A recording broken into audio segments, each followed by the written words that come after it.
পানি এসে পড়ছে। কলা পাকার খুব পুরান পদ্ধতি। কাঁচা কলাও পাইকা জায়গা এইভাবে নিচে গর্ত করা আছে, এর ভিতরে কলা দেওয়া, খের দেওয়া, আগুন দিয়ে ধূপ দিতেছে। কলা একদিনের মধ্যে পাইকা যাবে।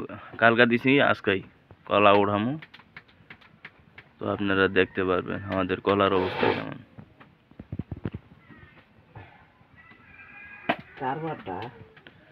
আচ্ছা দাও দিয়ে এটা কম্বল একটু সরাও দিয়ে লুকমান।